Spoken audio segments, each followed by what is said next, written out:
Hebrews 7 mga kapatid. Ang Hebrews 7, chapter 7, basahin natin mga kapatid sa 7:24-25. Ngunit si Jesus ay buhay, magpakailanman,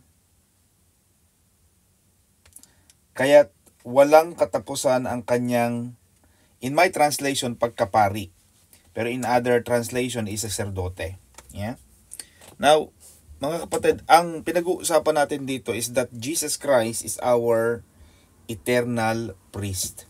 Ibig sabihin mga kapatid, ang mga sacerdote, ang mga pare, ang mga pastor na o ang mga sacerdote kasi sila kasi yung pumupunta mga kapatid sa altar. They are the one who goes to the altar. On 25, dahil dito, lubusan niyang maililigtas ang lahat ng lumalapit sa Diyos sa pamamagitan niya sapagkat siya'y nabubuhay magpakailanman upang mamagitan para sa kanila. Natatandaan natin mga kapatid na yung mga sacerdote noon, yung mga pari noon, yung mga Levites, mga priesthood, they die. Namamatay sila. Ito ang kaibahan ni Jesus. Because as we all know in our previous chapters, Atene, that the priests, they are the one who dedicate, who cut the meat, who dedicate the blood for the atonement, for the redemption of sins ng mga tao. Pero itong mga sacerdote na to, based on the Levitical tribes of Levi, namamatay sila.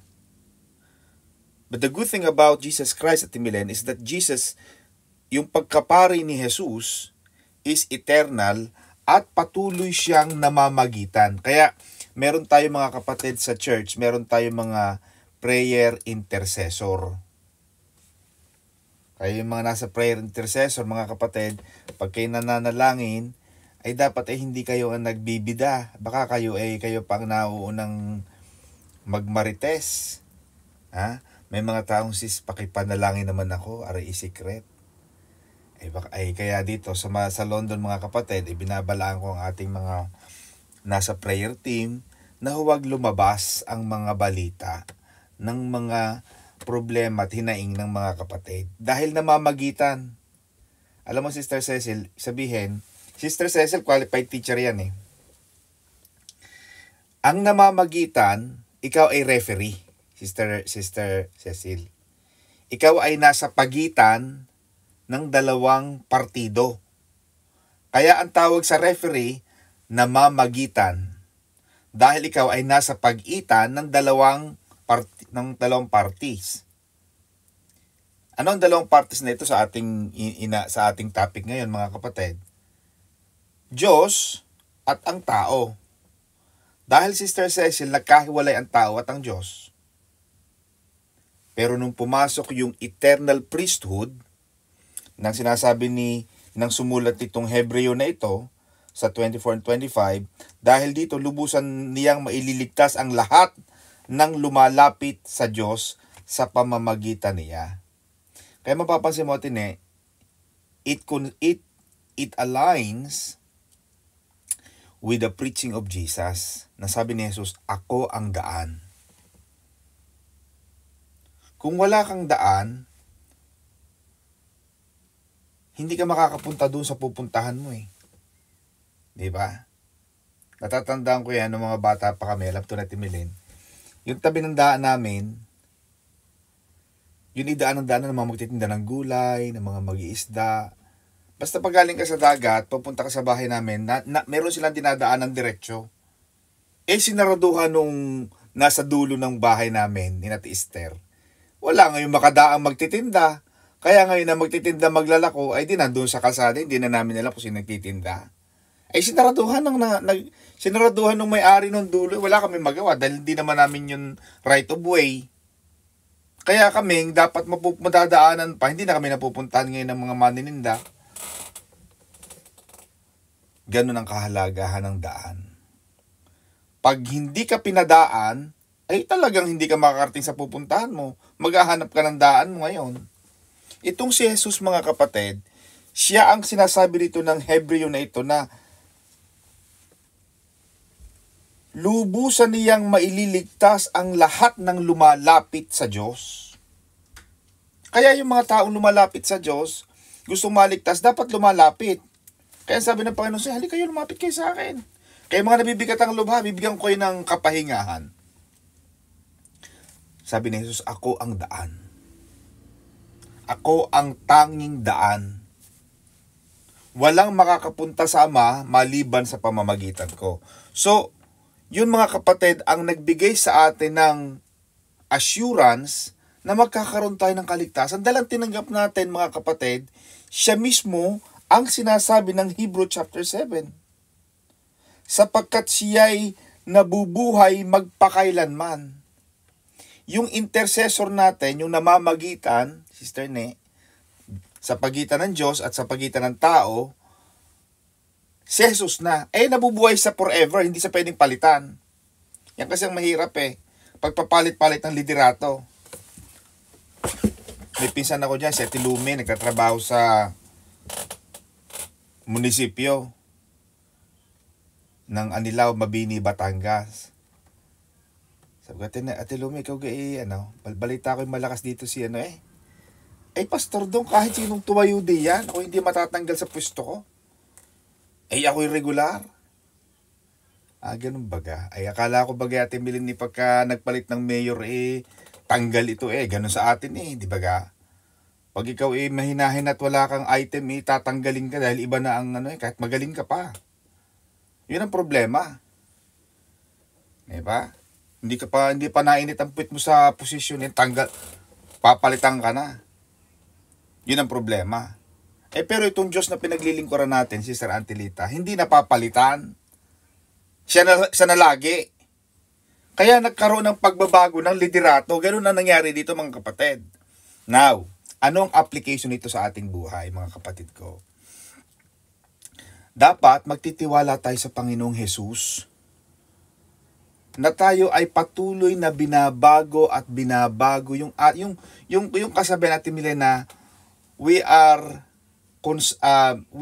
an ongoing construction. Di ba pagka minsan nakita kami mga ginagawa, ongoing construction or construction ongoing. Ibig sabihin yung pagbabago sa atin ng Panginoon, patuloy yun. Hindi yun nag-i-stop. Binabago ka ng Panginoon, kaya yung kanta natin, they are new every morning. They are new every morning. Kasi minsan, kahit na araw-araw nasa simbahan ka, pero binabago ka pa rin ng Diyos. May mga bagay na hindi ka pa rin nababago talaga. Kasi imagine mo, Atine, perfecto ka na. Hindi mo na kailangan ng Diyos kasi perfect ka na Amen ba? Kaya, doon tayo mananalig sa Panginoon dahil siya ay namamagitan. Kasi kung hindi na natin kailangan ng Panginoon, kung tayo ay perfecto na, hindi na natin kailangan ng referee. Hindi na natin kailangan ng intercessory.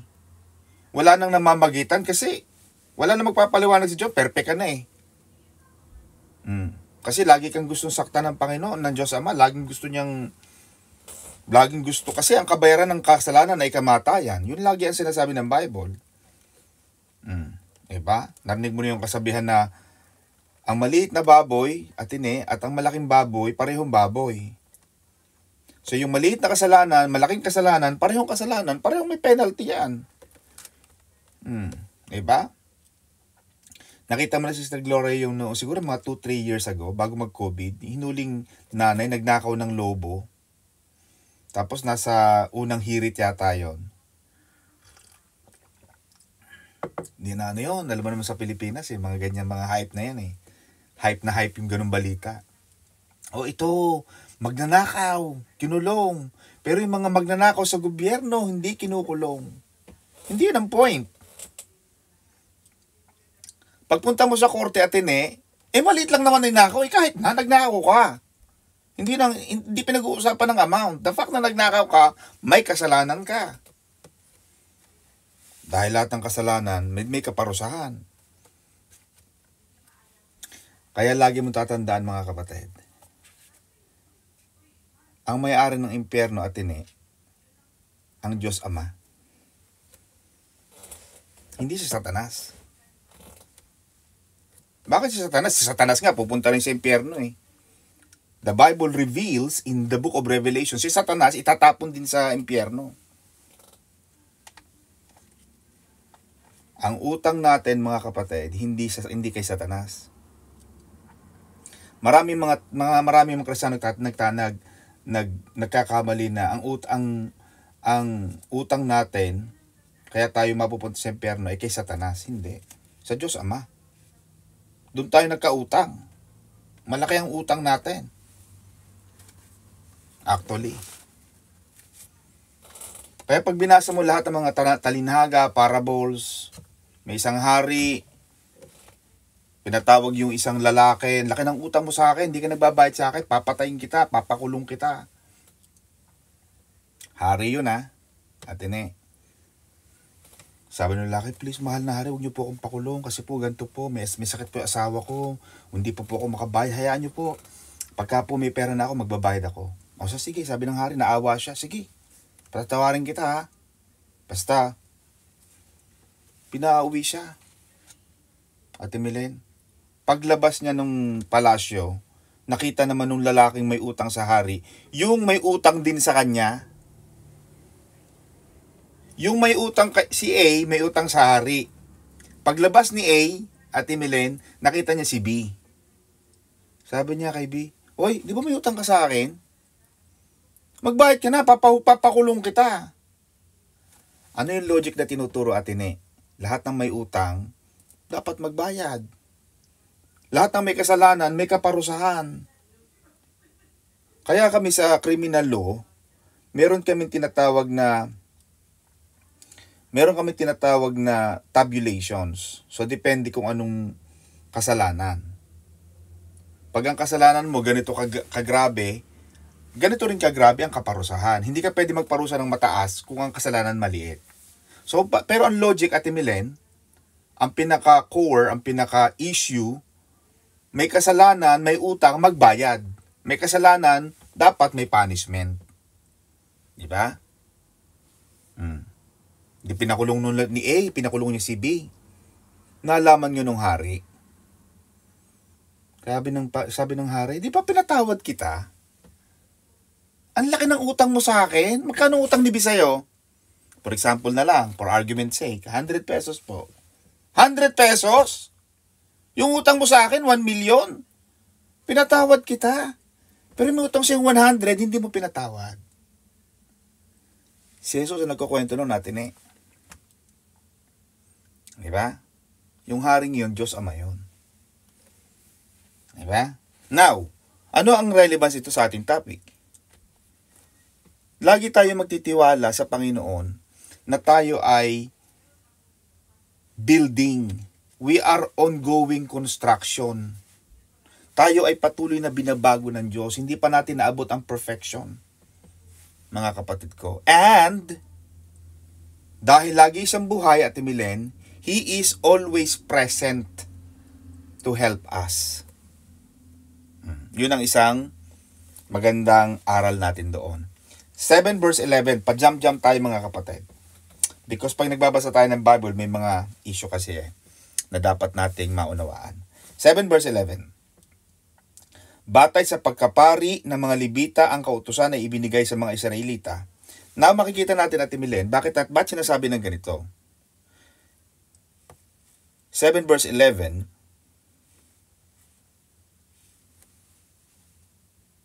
Kung ang pagkapari ng mga Levita ay walang kapintasan. Alam natin that the Levites, dito kinukuha ang mga saserdote. Di ba? Dito kinukuha ang mga saserdote, yung mga anak ni Levi. Kung ang pagkapari o pagkasaserdote ng mga Levita ay walang kapintasan, hindi na sana kinailangan pa ang ibang pagkapari na ayon sa pagkapari ni Melchizedek at hindi ayon sa pagkapari ni Aaron. Bakit, mga kapatid? Nagkaroon ng issue, Ate Milen. Because Jesus was not in the line. Jesus Christ did not come from the tribe of Levi.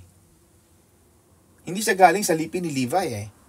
Jesus, as we all know, Ate Milen, is the line in the tribe of Judah. Tama? So therefore, mali. Kasi dapat ng mga lahat ng saserdote will come from this tribe. Kasi yun ang sinabi ng Diyos Ama eh.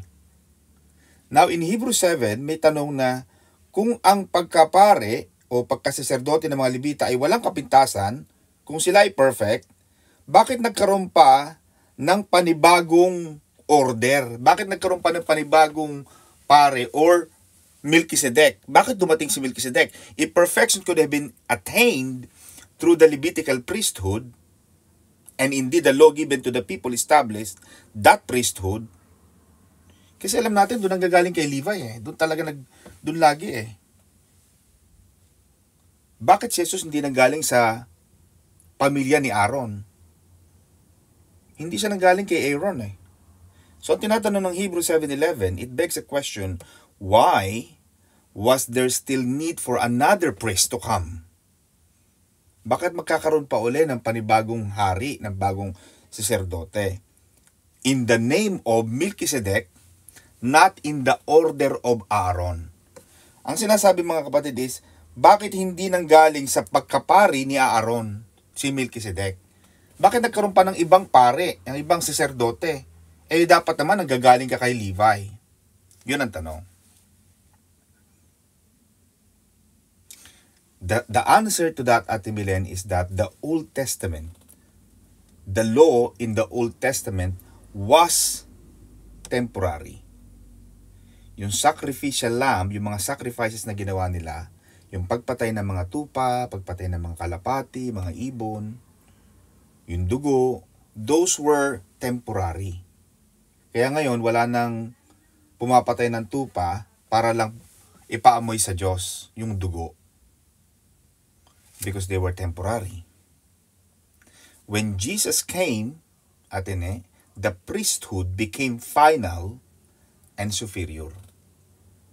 Mas mataas si Jesus, kung ito si Moses, ito si Abraham, mas higit na mas mataas si Jesus. He is superior than the patriarchs. Paano natin nasabi, Atene? Paano natin nasabing mas mataas si Jesus kay Abraham? Dahil mga kapatid, because ang dami nating pagka ganito mga kapatid, Hebrews chapter 7 verse 4 to 10. Mas higit na mas mataas, because as we know, Melchizedek, mga kapatid, is a man without an origin. A man without father, without mother. So, alam natin yan, Atene, that he was a typology of Jesus Christ. Correct? If we agree on that, na si Melchizedek is a typology, ibig sabihin, siya yung visible representation of an invisible God. Kasi noon wala pa si Jesus eh. This we're talking about the Old Testament. Kaya Jesus Christ, mga kapatid, is the visible representation of the invisible God. Kaya sabi ni Jesus sa atin kung nakita nyo ako, nakita nyo na Ama. Di ba? Nababasa natin yan. Now, Melchizedek is greater than Abraham because, why? Number 1, Abraham paid tithes to Melchizedek. Number 2, Melchizedek blessed Abraham. So alam natin yan mga kapatid that Melchizedek is higher and superior than Abraham.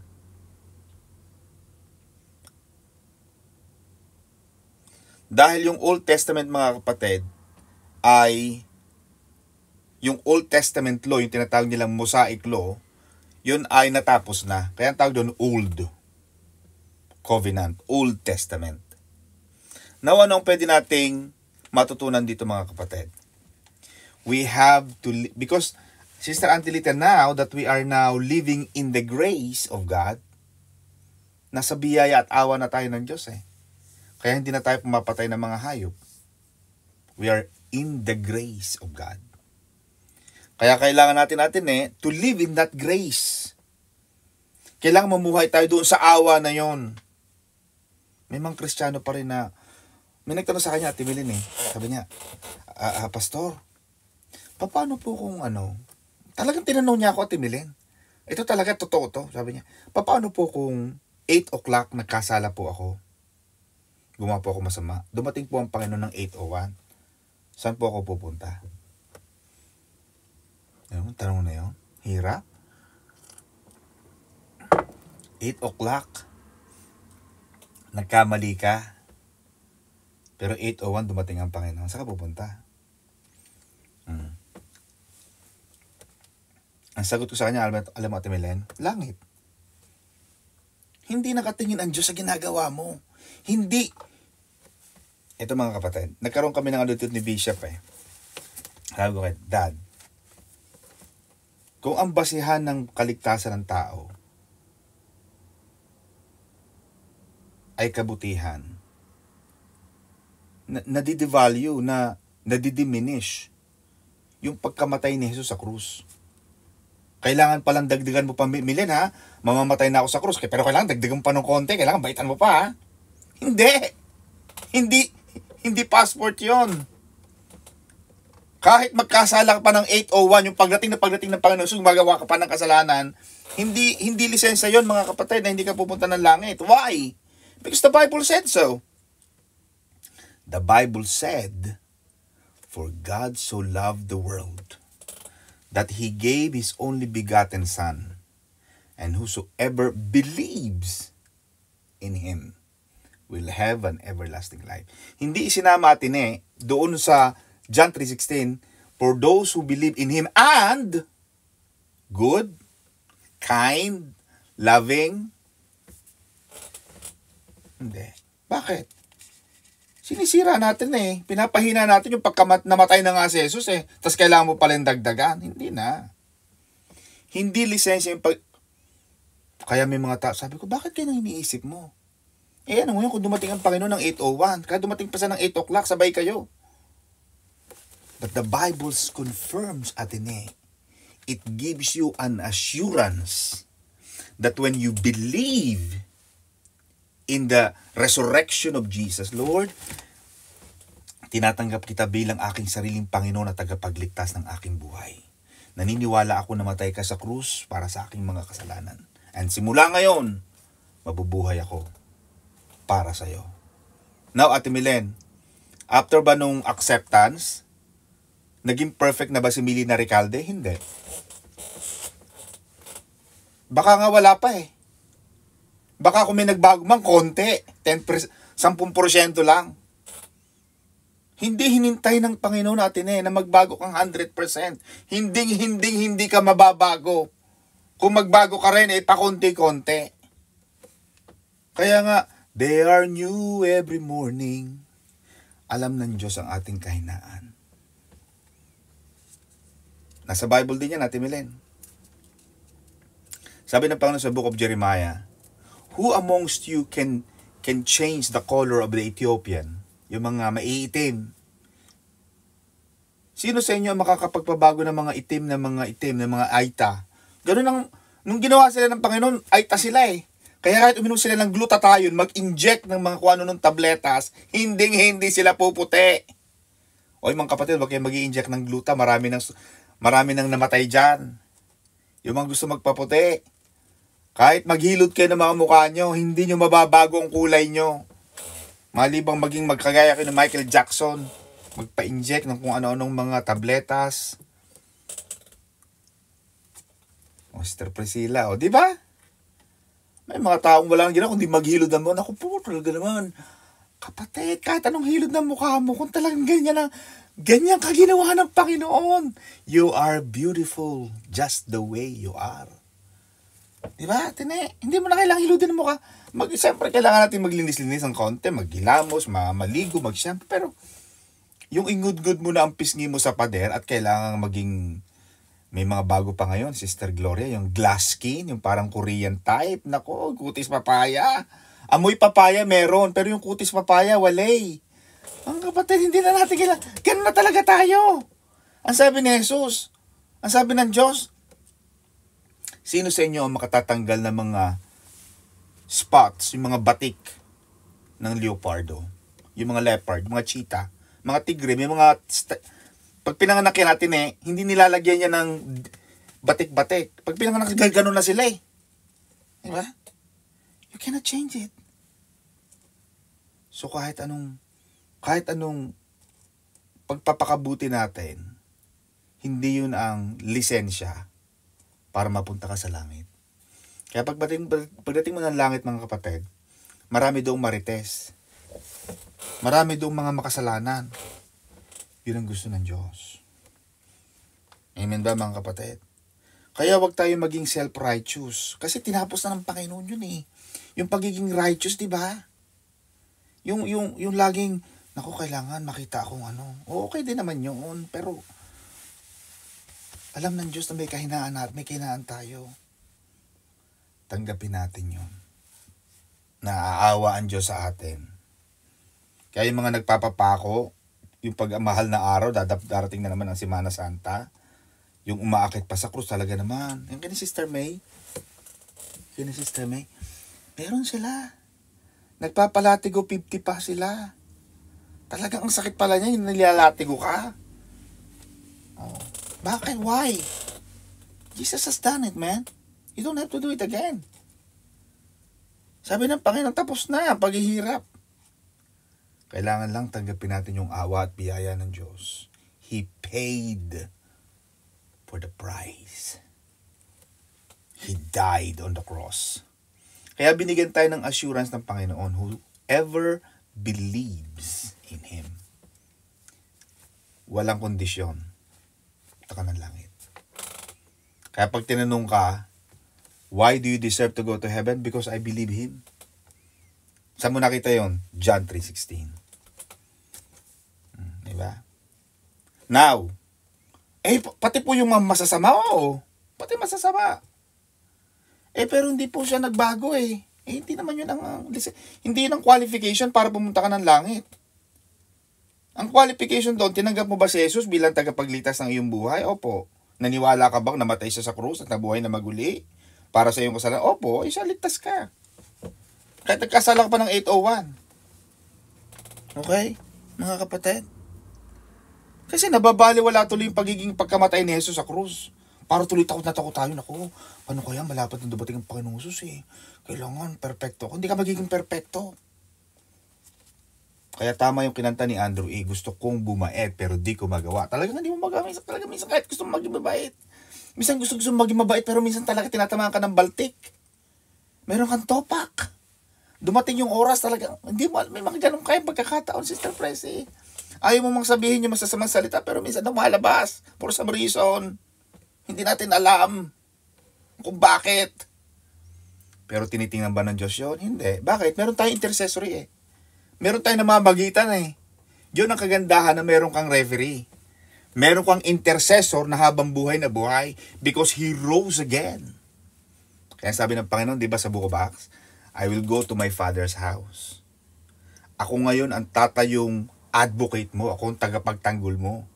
Ako ang abogado mo sa harap ng daddy ko. Angels, parang si Priscilla, parang may ginagawang kabalbalan doon. Parang may ginagawang masama. Itong si Arlene Lusong, parang may ginagawang masama. Takawagay si Jesus, Lord, Dad, hello. Tinanggap ako ni Presi. Dad, tinanggap ako ni Arlene. Dad, tinanggap ako ni Milen. Dad, tinanggap ako ni Cynthia. Huwag mo siyang... Yun ang trabaho ng referee. Yun ang trabaho ng priest, di ba? Yung mga pare, yung mga pastor nagdadasal. Lord, sana po yung mga member po namin, Panginoon, sana po ay tugunin niyo ang mga kasalanan niya. Kasi yung prayer ng mga righteous nakakarating agad. May expressway, kumbaga papunta ng Batangas o Norte, may NLEX, SLEX. Iba ang prayer ng matutuwid. Nasa Bible din yan. Yun ang trabaho na nag-i-intercede. Diba?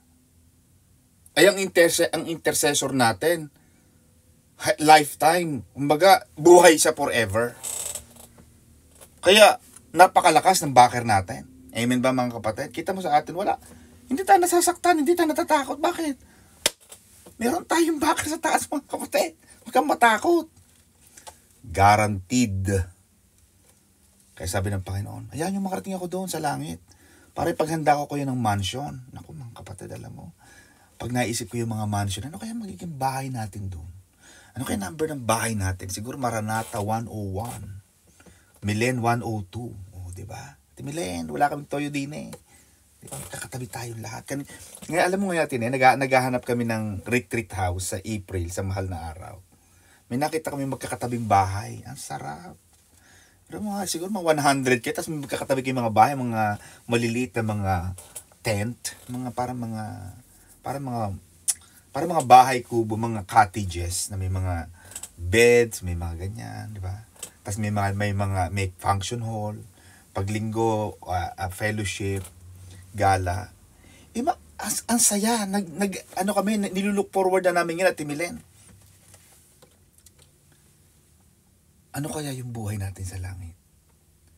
Kaya, ito lagi ang sinasabi ko sa mga Kristiyano, huwag kayong matakot mga kapatid. Sigurado yan. Lahat tayo pupunta ng langit. Basta wag mo lang itatakwil ang Panginoong Hesus. Kasi may kasalanan na hindi kayang patawarin ng Diyos. Diba nasa Bible din yan natin eh. Yung kasalanang hindi na unforgivable. Yung itinakwil mo ang banal na espiritu. Yung talagang halos na lang ay magpabendisyong ayaw mo talaga, itinakwil mo, kinundem mo si Jesus. Hindi. Pero yung pagkakasala ng tao, alam ng Diyos ang kahinaan natin. Diba? He paid for the price of your sin yesterday. Nabayaran na rin ng Panginoon ang kasalanan mo, Sister Antilita ngayon, at yung gagawin mo pa sa susunod ng mga panahon, alam na ng Diyos lahat. He knows the future. Hindi siya nasa-surprise. Mga kapatid. Diba? Kaya nung nagkasala si Adan, Sister Arlene, hindi na-surprise ang Panginoon. Bakit? Alam na ng Panginoon eh. Kaya the Bible says, Ate Milen, that the Son was already on standby in the beginning of the foundation of the world. Kaya nung kausap ng Panginoon Diyos Ama si Job, nasaan ka nung ginagawa ko ang pundasyon ng buong daigdig? Wala si Job. Job was not there. God was preparing the foundation of the whole universe. But the Son of Man was standing by. So makikita mo, Timile, nung dumating ang Panginoon sa book of Matthew, which is like 2,000, 3,000 years after, but Jesus Christ in the creation was standing by to die in the New Testament. Naghihintay ang Diyos anak. Namatay na ang Diyos anak. Diyos ang namatay. Tapos natatakot ka, nagkasala ka ng 8 o'clock. Hindi ka pumunta ng langit dahil nagkasala ka, nasampal mo yung kapatid mo o yung kaklase mo o yung kaibigan mo. Bagamat dapat magbago tayo ha. Hindi ko man sinasabi atin na, sinabi ni pastor doon, pwede naman palang maligtas kahit masamang tao. Oo.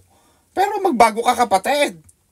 After namang makilala mo ang Panginoong Hesus at si Ate Milen, Sister Arlene, nakilala mo na ang Panginoong Hesus, Sister Mercy, aba, ito na ang pagkakataon mo, Sister Milen, para mas maging mabait, mas maging mabuti, at mas maging maganda ang ugali. Dahil, nasa iyo na ang banal na espiritu. Nasa iyo na ang Panginoon. Ito na ang panahon mo upang magkaroon ka ng bagong pagkatao. Ganun yun mga kapatid. Kaya okay maniniwas mo, dapat magbago ka para mapunta ng langit. No. Hindi kasama yun sa requirements. Okay mga kapatid? Hebrews 7:19. Konti na lang Kuya Unad. Friday na bukas. Ang last day na ng February. Talaga naman, ang bilis ng panahon. No? Sister Mercy, we miss you. May mga pa-shoutout pa, no? Parang FM. Okay. 7:19. Sapagkat walang sino mang nagiging ganap. Kita mo? Ate ha? Sapagkat walang sino mang nagiging ganap sa pamamagitan ng kautusan ni Moises. Tama. Kaya nagkakasala ang tao at imilan, alam mo kung bakit? Kasi may batas. Tanggalin mo yung batas. Sample, ayun na lang, jaywalking. Alisin na lang. Nakalagay dito, bawal tumawid, maraming namamatay dito. O marami nang namatay dito. Tumawid, nung nag-aaral pa ako sa Lyceum sa Maynila, may mga jaywalking dyan sa Alabang. Pag nag-jaywalking ka, pinapakanta ka ng Bayang Magiliw. Minsan di mo naman sa ulado yung lahat ng lyrics. Diyos ko, my God. Sabi ko, mga pakana naman yung Bayang Magiliw. May parusa. Kakantahin mo yung dapat sa ulado mo. Otherwise, kukulong ka nila. Pero ang sinasabi, Sister Cecil, kaya nagkakasala ang tao. Kaya sabi rito, sa 7-Eleven,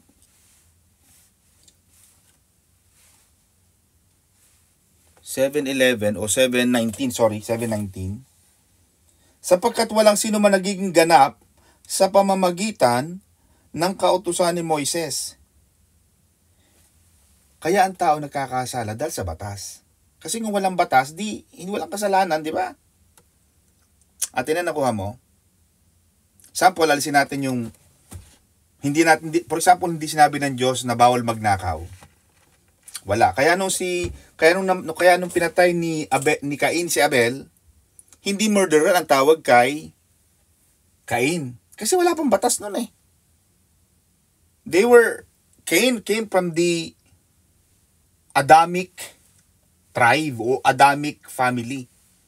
Adamic bloodline. Wala pang batas. Kaya si Cain hindi sa mamamatay tao kasi wala pang batas nun. Naging crime, naging kasalanan ng pagpatay nung dumating ang batas ni Moises. Bawal pumatay. Pero tingnan mo, Timilen, pag pumapatay tayo ng isda, hindi naman tayo ng kasalanan, di ba? Pag pumatay tayo ng gagamba, ipis, may spray, patay sila lahat. Wala namang, hindi kasalanan eh. Pero imagine mo, naging batas yun. Siguro dito sa UK, meron kaming batas dito na ngayon hindi na batas. Yung bawal maging bakla. In 17th century, mga 1600s, bawal maging bading sa UK. Pag naging bading ka, nalaman kang bading, bigti ka. I think in Afghanistan, Pakistan, Saudi, pag nalaman nilang bading ka, papatayin ka. Kasalanan eh, batas eh. Pero sa ibang lugar, like UK or Philippines, hindi. Nakukuha mo timilan na sinasabi ko. Ibig sabihin, nagkakasala ang tao dahil sa batas. Dahil may batas, kaya pag lumabag ka sa batas na yon, makasalanan ka. Yun ang sinasabi ng 7:19. Walang naging ganap dahil sa kautusan ni Moises. Wala nakabuo. Wala naka-perfect. Noong unang panahon, bawal ka magsuot na magkaibang kulay. At imilin yung suot mo na yan, blue at white, bawal yan. Sa kautos ni Moises. Yung suot ni Sister Antilita, white and blue. Dapat, hindi ka pwede magsuot na magkaibang texture. Yun ang sabi ng batas ni Moises. Kaya pag sinuot mo yan, nung panahon ni Moises, lagot ka. Makasalanan ka. Diba? Yun ang sinasabi ng 7:19. Sapagkat walang sino man nagiging ganap sa pamamagitan ng kautusan ni Moises. Yun ang nangyari, mga kapatid. For the law made nothing perfect, and a better hope is introduced by which we draw near to God. Higit na mabuti ang bagong pag-asang tinanggap natin ngayon sapagkat sa pamamagitan nito ay nakalalapit na tayo sa Diyos. Yan. Wala din lang naman nakakasunod sa batas. Bakit ka tayo may batas-batas pa? Ito ka. Bakit tayo nagbabatas pa? Wala rin naman pala sumusunod. Huwag na alisin na yung batas na yan.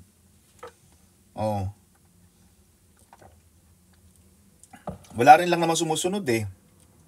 Kaya sabi ng 7:19, pero higit na mabuti ang bagong pag-asang dumating sa atin. Ano yung pag-asa na yon? Si Jesus. Dahil kay Jesus at Milen, nagkaroon ka ngayon ng kalayaan. Nagkaroon ka ngayon ng daan na nakakalapit na tayo sa Diyos. Kasi nung unang panahon na nakakapasok lang sa Holy of Holies, yung mga high priest. Biro mo sa altar, bawal dito kayo, kabilang dito. Kasi kami lang ang high priest. Kami lang ang mga saserdote, kami lang ang mga pare, kami lang dito. Pero ngayon, sabi ng 7:19, dahil sa bagong pag-asang tinanggap natin ngayon, sa pamamagitan nito, nakakalapit na tayo sa Diyos. Meron ka ng karapatang tumawag. In fact, yung pagtawag ng God o Diyos, Lord, Panginoon, hindi. Bawal yun noong unang panahon. Natatandaan mo sa Bible Atine, sinabi ni Jesus, huwag mong babanggitin ang pangalan ng Panginoon ng walang kabuluhan. Di ba? Noong unang panahon, labag yun. Kaya noon yung word na Yahweh, Y-W-H-W, walang vowel letters, puro consonant lang. Kaya wala makapronounce. How are we going to pronounce it? Walang vowel letters. Sabi vowel letters, A, E, I, O, U. Yun ang vowel letters. Pero, Y, W, H, W, yun ang original na pangalan ni El Adonai. Yun ang pangalan ni Jehovah. Yun ang pangalan ng Panginoon. Ako ay si ako nga. I am who I am. The original manuscript sa Hebrew was written YHW, YHWH. Wala makapronounce. Bawal i-pronounce. Pero ngayon, dinagdagan ng consonant. Yahweh. Anyway. So mga kapatid, anong application niyan sa atin? Yung 790 na yan. Yung mga Levitical priests, intermediaries lang. Parang sila yung namamagitan sa tao, namamagitan sa Diyos. Hindi rin naman sa Diyos, tao rin lang siya. Nagkakasala rin lang siya. 'Di ba minsan sinasabihan pa ng Panginoon na, wag lang kayong manalangin, wag lang kayong magdasal na para sa mga tao, pati kayo mga priest kayo. Makasalanan din kayo Akala nyo, hindi ko alam ang ginagawa nyo. Yung priest, humihingi ng tawad sa Diyos, pati kasarili niya kasama. Lord, patawarin po ang bayan mo, pati na rin po ako. Sana all. Kasi yung priest na intermediaries, makasalanan din. Pero sa Panginoong Hesus, Sister Ne, yung pagkasiserdote ng Panginoon, yung pagkapari ng Panginoong Hesus, gives us a direct access to God. Meron na tayong daan, nakakalapit na tayo sa Diyos ng diretso. Ayaw mo pa noon? Meron kang exclusive, meron kang direct access sa Panginoon. Wala nang mga Holy of Holies. Wala nang holy place. Go, direct. Ganun ang pag-ibig ng Diyos sa atin. Inalis niya yung curtain, yung kurtina na nagdi-divide sa outer court and sa most holy place, yung kurtina sa gitna, hinati. Nung namatay ang Panginoon from top to bottom, nasira, sabi ng Bible. Ibig sabihin, from God down to the earth, nawala na yung division na yon. Makakalapit na tayo. Kaya nga sabi, paano kayo mananalangin, sabi ng Panginoong Hesus sa atin when you pray like this, Ama namin sa langit. So when you pray, start your prayer with our Father in heaven. Jesus said that. Minsan pag nanalangin tayo, hindi natin sinasabi yung Our Father. Naitsapwera na tuloy siya. Pero tinuruan ka ni Jesus atin for you to be answered, start with the Father and end. Sabi ni Jesus, whatever you pray in my name, I will do it. Sikreto ko yan sa atin When you pray, start with God, dear Father in heaven. Kasi ang God the Father, Sister Ne, He is siya yung setter Siya yung nagsiset ng game. Sa triune God, He is the setter of the plan. Siya yung nagsiset. Siya yung master planner. Christ, Jesus Christ, is the executor. Siya yung nag-execute. The Holy Spirit, which is the completion of the trilogy, siya yung nagbibigay ng buhay. Diba? So when God the Father said, "Let us make man according to our image and likeness," He was talking to God the Son. When God said, "Let there be light," Ate Milen, there was light that came out from the mouthpiece of God. According to research, it is about 186,000 milliseconds from the mouthpiece of God. Millisecond, 186,000. The light came out. Because the darkness was all over the world. The world was chaotic, dark, empty, void, madilim, magulo, madumi. So, God said, "Let there be light." The light came out. Then when Jesus came, Sister Angelita, on earth, Jesus said, "I am the light." So He was the one who came out. John 1:1 said, Atene, "In the beginning was the Word. And the Word was with God. And the Word was God." Jesus said, Ate Milen, "Destroy the temple which you built for thousands of years." Kasi yung templo na ginawa nila ng maraming taon. Sabi ni Jesus, "Destroy the temple and I will rebuild it in 3 days." He, Ate Milen, Jesus was the temple. He was talking to Himself. He was going to resurrect Himself in 3 days. Kaya yung mga Pariseo, "Ha? Ginawa natin maraming taon itong templo na to? Tapos 3 days na lang gagawin? Bakit? Paano?" Because they don't understand. Hindi nila alam kung paano gagawin nito ng 3 days lang. Samantalang taon nila ginawa yun. Maraming taon. Jesus was talking to Himself. Now, Atine, linking to the Malakay 3:10. "Bring your tithes to my temple." Sabi ng Panginoon, "Dalhin mo ang iyong mga 10 bahagi sa aking bahay." God was talking to the temple.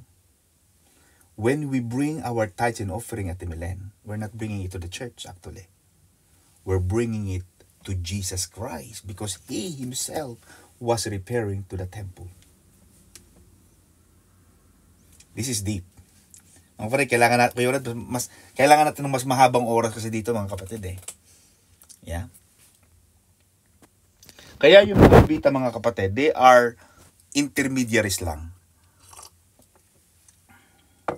Si Jesus at Milen, binigyan kanya ng access. Kaya sabi niya, "I am the way. No one comes to my Father kung hindi ka dadaan sa akin." Ibinigay ni Jesus sa iyo yun.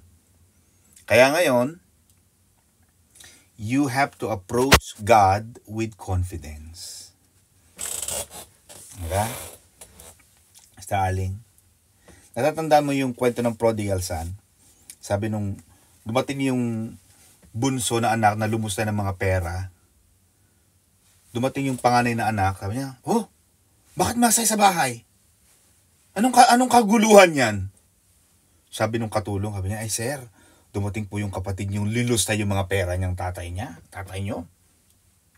"Aba, ang lakas ng loob, ang kapal ng mukha." Ayaw pumasok nung panganay. Sabi niya, "Ba't ako papasok dyan? Inubos niya ang pera mo, dad. Tapos bumalik, pinatay mo pa yung ating guya na pinatataba. Pinaghanda mo pa. Mantalang ako, tagal ko itong kasama. Hindi mo man lang ako binigyan kahit isang payat na kambing para makapagsaya ako ng mga kaibigan ko."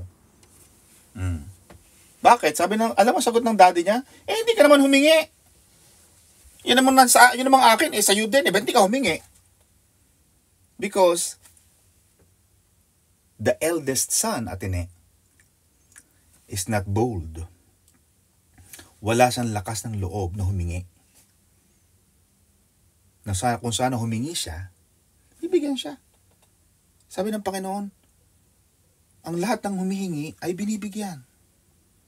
Pag hindi ka humingi, hindi ka mabibigyan.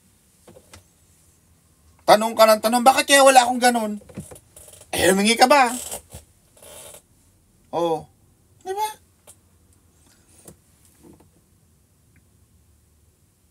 There was a company in the US. Maliit na company lang. Maliit na charity. May nag-donate sa kanila, warang $1 million. Atine. Itong donor, member ng isang church. Nalaman nila na nag-donate itong donor na to ng $1 million doon sa maliit na charity. Sabi ng pastor, pinatawag niya, pumunta nga ho kayo din at mag-usap nga ho tayo. Bakit ga ho kayo ay member ng church natin? Hindi ho kayo nag-donate dito ng ganong kalaki. Alam niyo yung ginawa niyo? Dinonate niyo doon sa maliit na charity. Alam mo sa amin ng donor? Pastor, bakit po? Ano pong mali sa ginawa ko? Mali po ba mag-donate? Hindi. Sabi ng pastor, hindi. Pero dapat dito ka nag-donate. Alam mo kailangan natin. Alam mo marami tayong kailangan pera. Bakit mo doon binigay? Alam mo sabi ng donor, Pastor, pasensya na ho, pero alam mo ang ginawa ho ng yung maliit na charity na yon, tumawag ko sa akin at humingi sila. Kayo po ba, humingi po ba kayo sa akin? Natameme yung pastor. Kasi, hindi ka naman humingi. Diba? Blessings, reward, are only allotted, are only given to those who ask. Yung sabi ng Panginoon, humingi ka, bubuksan ko, bibigay ko. Kumato ka, bubuksan ko. Tumawag ka, makikinig ako. Lahat, kapatid, ganun kabuti ang Panginoon sa atin. Mga kapatid, may mga tao naghihirap. Bakit? Ang baba ng sweldo, bakit? Baka hindi ka humingi sa Diyos ng malaking sweldo. Baka yung employer mo, hindi ka humihingi, nahihiya. Nahihiya kasi ako eh. Kung nahihiya ka, wag kang, talagang habang buhay kang mababa ang sweldo mo, nahihiya ka pala eh. Alam mo sa buhay, maganda rin minsan yung kontrabida. Alam mo, kapag nanood ka ng mga pelikula, Ate Milen, yung mga pelikula, minsan maganda rin yung makapal-kapal ang mukha. Diba? Sa mga pelikula, mapapansin mo yung mga kontrabida, sila yung mayayaman. Sila yung magaganda ang buhay.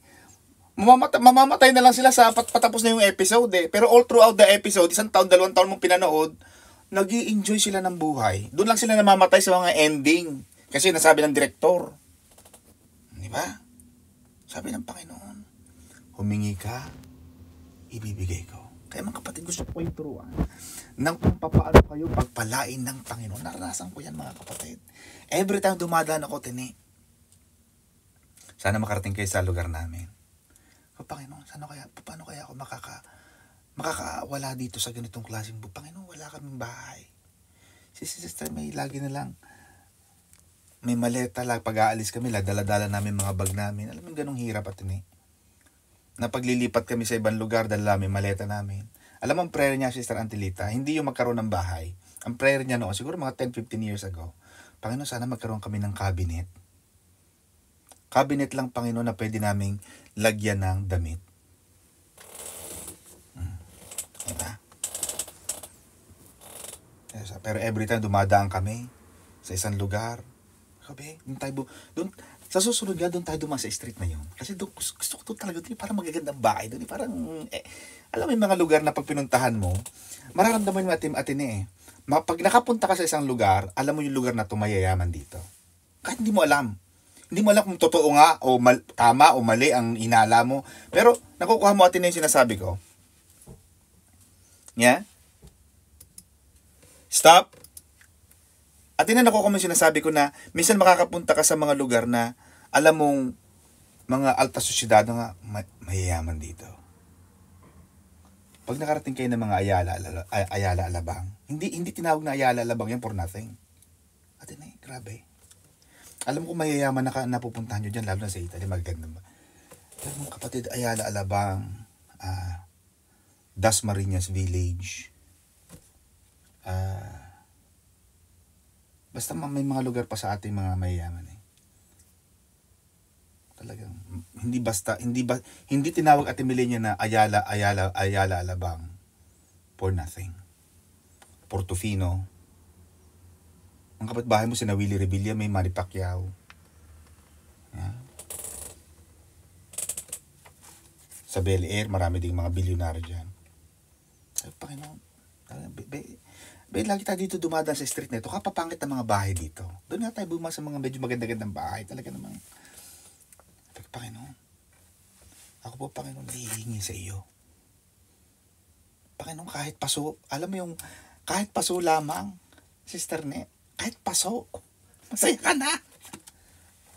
Panginoon, ako naman, bigyan mo naman kami ng bahay na maganda-ganda. Humingi ako, talaga. Alam mo yung kasabihan, Sister Gloria, na yung push. Alam mo yung sabihin ng push, P-U-S-H. Push. Pray until something happens. Do not stop praying. Every time dadaan ako sa street ni natin tinataas ko lagi kamay ko.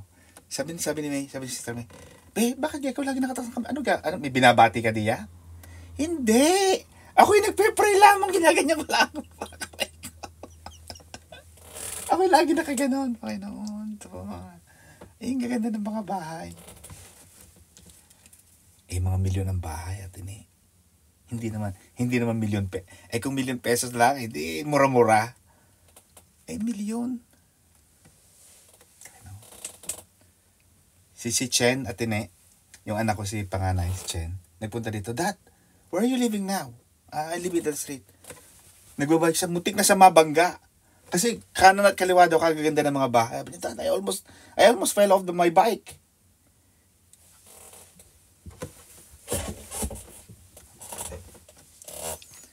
When you ask,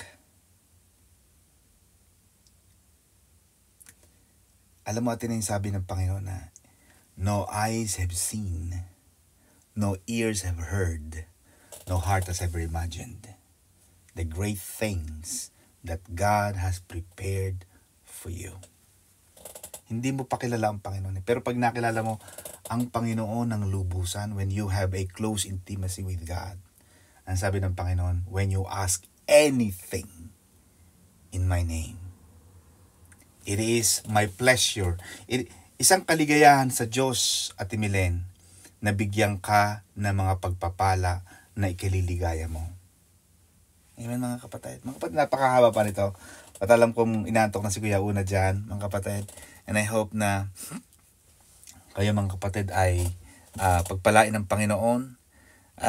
Ang sinasabi nito, mga kapatid, is that kailangan yung ating pananampalataya, Atene, ay naka-anchor. Konti na lang, Atene. Naka-anchor. Sabihin, naka-angkla sa Panginoong Hesukristo who never fails. Jesus never fails. He will never fail you. He will never leave you. He will never forsake you. Mga kapatid, basta kilalanin mo lang ang Panginoon. Panginoon, tagal na ako dito sa bahay na to Panginoon, gusto ko nito Panginoon, gusto ko to. Panginoon, bigay mo naman to sa akin. Hindi masama. Atin na mangarap. Kung mangangarap ka, ganda-ganda, laki-lakihan mo na. Amen ba? Sister Eugenia, 20 napakaganda ng araw dyan sa atin. Napakaganda ng inyong rehas. Sabi ni Pastor Sadi, nagpunta raw siya dyan sa inyo sa Orense. Minsan nga idadaling ko dyan si Sister May. Kasi pag kami nagbabangka dyan, nakikita ko lagi ang Orense na yan.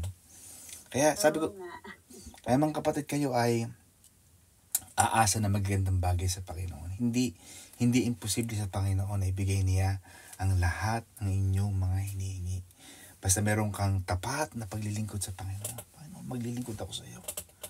Dahil, mga kapatid, pag kayo ay naglilingkod sa Panginoon, sabi ng Panginoon, sino man nagbibigay ng isang basong tubig sa aking mga alagad, hindi pwedeng walang ganti, hindi pwedeng walang reward. Ganon din ang Diyos. Ang Panginoon, mga kapatid, nagbibigay siya ng reward. Nagagantimpala siya. Sabi ng mga disciples, Panginoon, tagal na kami sumusunod sa iyo Ano bang mapapala namin? Ano sabi ni Jesus? Sino man sa inyo ang nag-iwan, pamilya, bahay, ari-arian, nang dahil sa aking pangalan, makikita ninyo ang aking pagpapala. Kaya mga kapatid, sabi ko nga, kaya salamat dahil itong aking mga magulang naglingkod, kami naglilingkod, Panginoon, nagiging tapat kami sa iyo. Kaya talagang super mga kapatid. Kaya yun ang gusto kong ibahagi sa inyo sa ating pagtatapos, na ilagay ninyo ang inyong mataas na pananalig sa Diyos. Ang Panginoon na hindi bumibigo sa ating buhay. Amen? Pagpalain tayo ng Panginoon mga kapatid, and God bless you.